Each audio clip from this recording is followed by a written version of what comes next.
আছে না নাই এটা মানতে হবে। তার কারণ হলো যাদের বাবা নাই সে বোঝে বাবা হারা কত কষ্ট।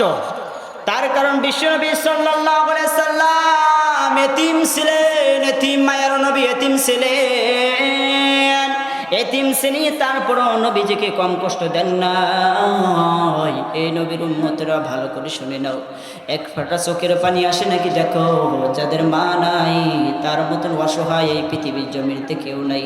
যাদের বাবা নাই ওর মতন অসহায় এই পৃথিবীর জমিনেতে কেউ নাই। যার মা আছে এই পৃথিবীর জমিনেতে তার মতন ভাগ্যবান আর কেউ নাই।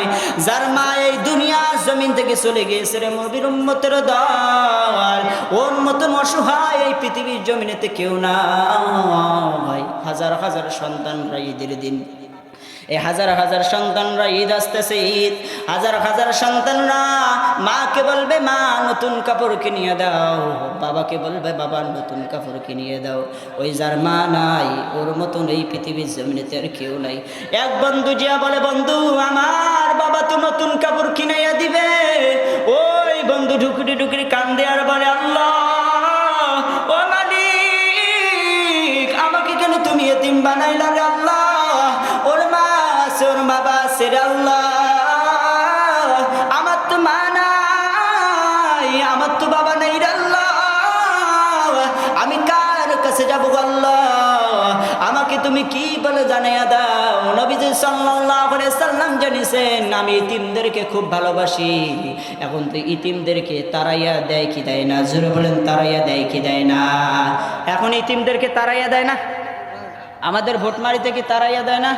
হ্যাঁ, যদি ভিক্ষুগুলা আসে ছোট বাচ্চা দিয়ে কয় কি যাও গেটের মধ্যে যা বলো যে বাড়ির মধ্যে কেউ নেই, ওর মতন বড় হারামি এই পৃথিবীর জমিনেতে কেউ নেই। কথা বলেন ঠিক না বেটি?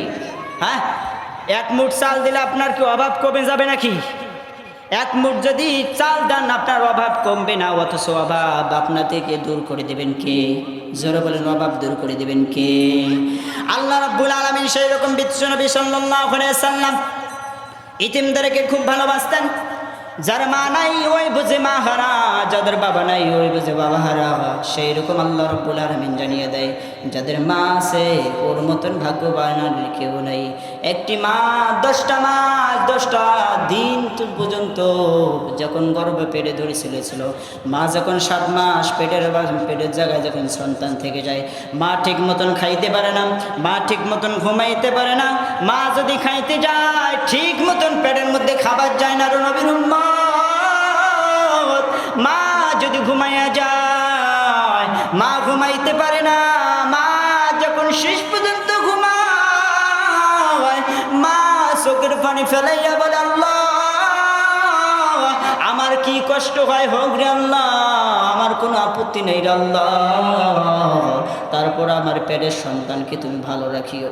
যখন মা যখন গর্ভের সময় যখন সন্তান আসার সময় হয়, এই সন্তান যখন আসার সমান হয়, ওই পর্যন্ত মা শেষ পর্যন্ত বালিশের কাবাব ধরে ধরে বিছনা চাদর ধরে ধরে টেনে আল্লাহর কাছে ফরিয়াদ জানে আল্লাহ আমার কতগুলা রক্ত বার হয় হোক আমার কোনো আপত্তি নেই, তারপর আমার সন্তানকে তুমি ভালো রাখিও আল্লাহ। যখন শেষ পর্যন্ত সন্তানটা দুনিয়ার জমির মধ্যে এসে যায়, মা শেষ পর্যন্ত মা ডাকটা শোনার জন্য, মা শেষ পর্যন্ত মা ডাকটা শোনার জন্য 2টা বছর পর্যন্ত অপেক্ষা করে। আবার যখন 2টা বছর অপেক্ষা করো, ওই সময় ছোট্ট বাচ্চাকে মা নিজের স্তনের জায়গায় দুধ পান করায়। 80 মণ পর্যন্ত মায়ের স্তনের জায়গায় দুধ পান করে নবীর উম্মতের দল, 80 মণ পর্যন্ত নবীর উম্মতের দল। শোনো শোনো, এই বাচ্চা যখন দুধ পান করায়, মা যখন জানে যে সন্তান কোন সময় খিদা লাগে, সবার আগে যদি বিপদে পড়ে সন্তান, সব সময় বিপদে যদি সন্তান যদি বিপদে পড়ে সর্বপ্রথম জেনে কে? জোরে বলেন জেনে কে? যদি সন্তান বিপদে পড়ে সর্বপ্রথম মা জানে। কে জানে? জোরে বলেন কে জানে? আমরা কি ঘুমাচ্ছি নাকি? ঘুম ধরছে? আচ্ছা আপনারা বলেন তো দেখি, এই যে আমরা যে কোরআনের প্যান্ডেলে বসছি, কোরআনের ময়দানে বসছি, সর্বপ্রথম কি আমরা কি নিজের কি ক্যারেক্টার নিয়ে বসছি নাকি? হ্যাঁ, চেহারা দেখবেন যে বক্তা সেকোন না মোটা আছে আপনাদের এই জায়গায় কিন্তু মোটাও আছে। এই জায়গায় মোটাও বসবে, সমস্যা নেই। তবে ওই যে দেখবেন আমার তো এলেম নাই, আমার কিছু নেই, আমার এলেমও নাই, যোগ্যতা নাই, কিছু নেই, আমার কিছু নেই, তারপর আল্লাহ বসাইছে এটা সম্মানের খাতিরে। কথা বলেন ঠিক না বেঠিক?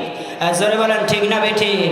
তবে সেই সম্মান আল্লাহর কোরআন মানি বিদায় আল্লাহ এই জায়গায় বসাইছে। কথা বলেন ঠিক না বেঠিক? তাহলে পারতো তো আপনাদেরকে আমাদেরকে এক জায়গার মধ্যে বসাইতে। আচ্ছা বলেন তো, যে শোক সন্তান কি ইমামতিগিরি করতে পারবে? সব সন্তান কি ইমামতিগিরি করতে পারবে? ওই যে আমার বাবা কিন্তু নিচে বসিয়েছে, আমি তো দেখি নাই, ওই যে আমার বাবা। অথচ চিন্তা করা যায়, কম কষ্টটা করি কিন্তু আমাকে লেখাপড়া করেনি, অনেক কষ্ট করে লেখাপড়া করেছে। শেষ পর্যন্ত একটা কষ্ট হয়, লেখাপড়া করতে করতে নিজের ব্যর্থ পর্যন্ত তাদেরকে শেষ করছিল আবার বাবা। চিন্তা করেন, আল্লাহ যেন আমার বাবাকে উচ্চ মাকাম পর্যন্ত দান করে, জোরে বলি সুবহানাল্লাহ। তাহলে আল্লাহ যেন প্রতিটা হরফ, প্রতিটা ইচ্ছা, প্রতিটা কালিমা দাওয়া দায়ী হিসাবে মুসলমানদেরকে কবুল করে নেয়। সকলে বলে আলহামদুলিল্লাহ। তাহলে আর কোরআনের প্রতি সবাই আসি তো ইনশাআল্লাহ। আল্লাহ জান্নাতে কারা কারা যাবেন? দুই হাত তুলে আল্লাহকে দেখান দিন দি। নারায়ে তাকবীর, নারায়ে তাকবীর। আল কোরআনের আলো, আল হাদিসের আলো, নারায়ে তাকবীর। ইসলামের শত্রুরা, নারায়ে তাকবীর। এসো এসো নবীর গরবাসী, এসো দিয়া মহান, এসো এসো নবীর গরবাসী, এসো দিয়া মহান। আল্লাহর কোরআন জান্নাতি বাগান হয়েছে ময়দান। কথা বলেন ঠিক না বেঠিক? এসো এসো নবীর গরবাসী, এসো দিয়া মহান, এসো এসো নবীর গরবাসী, এসো দিয়া মহান। আল্লাহর কোরআন ময়দানেতে জান্নাতের বাগান, আল্লাহর কোরআন ময়দানেতে জান্নাতের বাগান। কারা কারা জান্নাতে যাবি হাত নাড়া দেয় সবাই, কারা কারা জান্নাতে যাবি হাত নাড়া দেয় সবাই। এসো এসো কবির গরবাসী, এসো ময়দান, এসো এসো কবির গরবাসী, এসো ময়দান। আল্লাহর কোরআন জান্নাতের বাগানের ময়দান। যারা বলেন ঠিক না বেঠিক? আল্লাহর কোরআনের ময়দানে আল্লাহর আইন চলবে, আল্লাহর কোরআনের ময়দানে আল্লাহর কথা চলবে, আল্লাহর কোরআনের ময়দানে আল্লাহর আইন চলবে। এই জমিনের মধ্যে আল্লাহর কোরআনের কথা চলবে, এই জমিনের মধ্যে আল্লাহর আইন চলবে, এই জমিনের মধ্যে আল্লাহর বিধান চলবে। তারপরে এই জমিনের মধ্যে রাজ করার জন্য, এই জমিনের মধ্যে কোরআন বিজয় করার জন্য মুসলমানদেরকে আর একটা সৈনিক হিসাবে দাঁড়াইতে হবে। কথা বলেন ঠিক না বেঠিক? মুসলমানদেরকে আবু বকরের মতন হতে হবে, মুসলমান পয়গম্বর মুসা আলাইহিস সালাতু ওয়াস সালামের মতন জাগ্রত হতে হবে, মুসলমান ইব্রাহিম আলাইহিস সালাতু ওয়াস সালামের মতন হতে হবে, মুসলমান আবু বকরের মতন হতে হবে। এই বাংলার জমিতে আর একটা আবু বকর বানাইতে হবে। কথা বলেন ঠিক না বেঠিক?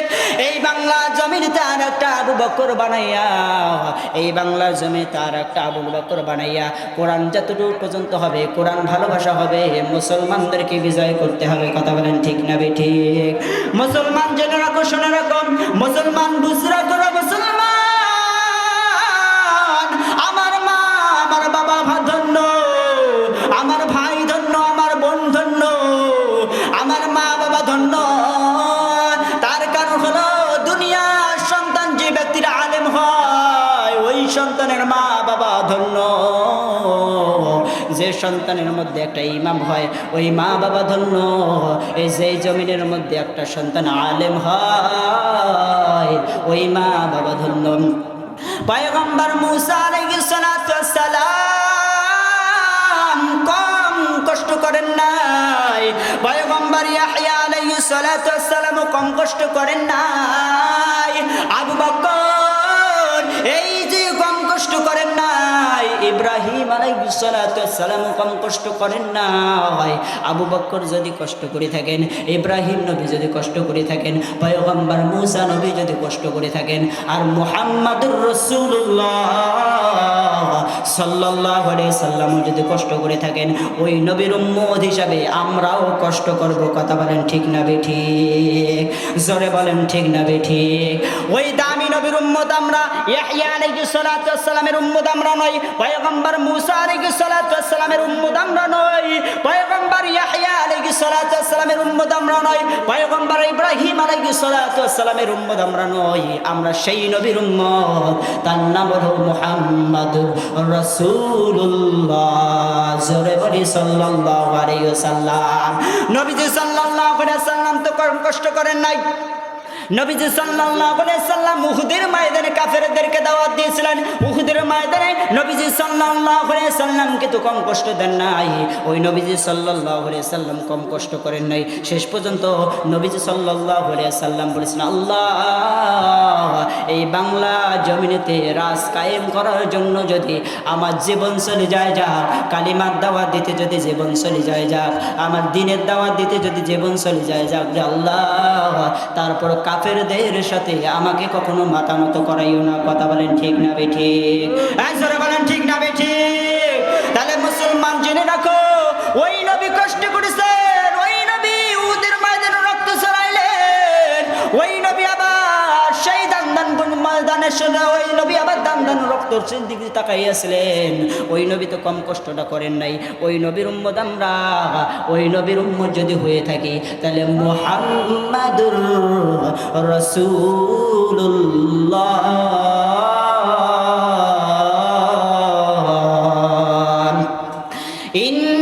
ইন্নাল্লাযীনা আমানু ওয়া আমিলুস সালিহাত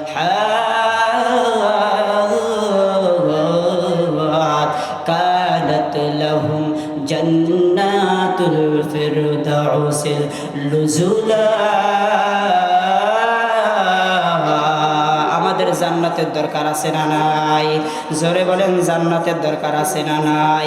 আরে বাবা আমি তো ছোট মানুষ, আমার কথা না বুঝতে পারেন কোনো সমস্যা নাই। এই ময়দানে আরো বড় বড় বক্তা আসবে, কোনো সমস্যা নাই। কিন্তু আমার কথাটুকু শুনে রাখেন, এই পৃথিবীর জমিনেতে যাদের মা নাই, ওর মতন অসহায় এই পৃথিবীর জমিনেতে কেউ নাই রে বাবা। এই যে পৃথিবীর জমিনেতে যার বাবা নাই, ওর মতন অসহায় আর কেউ নাই। তার কারণ হলো একটা মা, একটা বাবা যখন সন্তানকে জন্ম দেয় কম কষ্ট করেন নাই।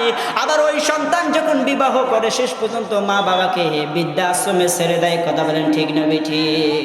আরে মুসলমান জেনে রাখো, বৃদ্ধাশ্রম তো মা বাবার জন্য নয়, বৃদ্ধাশ্রম তাদের জন্য যে সন্তানটা মাকে তাড়াইয়া দেয়, ওই সন্তানের জন্য বৃদ্ধাশ্রম। কথা বলেন ঠিক না বেঠিক? আজ যদি মা বাবাকে তাড়াইয়া দেয়, ওর মতন কুলাঙ্গার সন্তান এই পৃথিবীর জমিনে তার কেউ নেই রে মুসলমান। একটা ফোঁটা দুধের দাম কেউ শোধ করতে পারবে না। এক ফোঁটা দুধের দাম যদি শোধ করতে যাও, তোমাদেরকে অনেক কষ্ট হতে হবে, অনেক কষ্ট হবে। আর এই দুনিয়া জমিনেতে যদি চলে যাও, তাহলে মনে রাখেন, মনে রাখেন, ওই মা বাবার পায়ের তলায় যে জান্নাত দিয়েছেন আল্লাহ, আল্লাহ রব্বুল আলামিন বলেছেন, মা বাবাকে খুশি না করা পর্যন্ত ওই সন্তানটা কখনো ওই জান্নাতে যেতে পারবে না। কথা বলেন ঠিক না বেঠিক? এই দুনিয়া ছেড়ে চলে যাব বইয়া, আমার সাথে বলেন, এই দুনিয়া ছেড়ে চলে যাব বইয়া, একদিন মায়ারি বাঁধন ভেঙে যাবে, একদিন আসবো না আমি আর এ ভুবনে কোনোদিন। এ দুনিয়া ছেড়ে চলে যাব একদিন, মায়ারি বাঁধন ভেঙে যাবে, একদিন আসবো না আমি আর এ ভুবনে কোনোদিন। আমার সাথে বলেন, এ দুনিয়া ছেড়ে চলে যাব একদিন, মায়ারি বাঁধন ভেঙে যাবে, একদিন আসবো না আমি আর এ ভুবনে কোনোদিন। এ দুনিয়া ছেড়ে চলে যাব একদিন। এই তো বাড়ি গাড়ি ক্ষমতা সবই চলে যাব আমি, পরে রবে সবই। কথা বলেন ঠিক না বেঠিক? এই তো বাড়ি গাড়ি ক্ষমতা সবই চলে যাব আমি, পরে রবে সবই। কথা বলেন ঠিক না বেঠিক? এই দুনিয়া ছেড়ে চলে যাব একদিন, মা মায়ারি বাঁধন ভেঙে যাবে একদিন। আসবো না আমি আর এ ভুবনে কোনো দিনে, দুনিয়া ছেড়ে চলে যাব একদিন। মায়ারি বাঁধন ভেঙে যাবে একদিন। এই তো বাড়ি গাড়ি ক্ষমতা সবই চলে যাব আমি, পরে রবি সবই। দুনিয়ার মায়া ছেড়ে চলে যাব একদিন, দুনিয়া ছেড়ে চলে যাব একদিন। মায়ারি বাঁধন ভেঙে যাবে একদিন। এ মুসলমানের দুনিয়া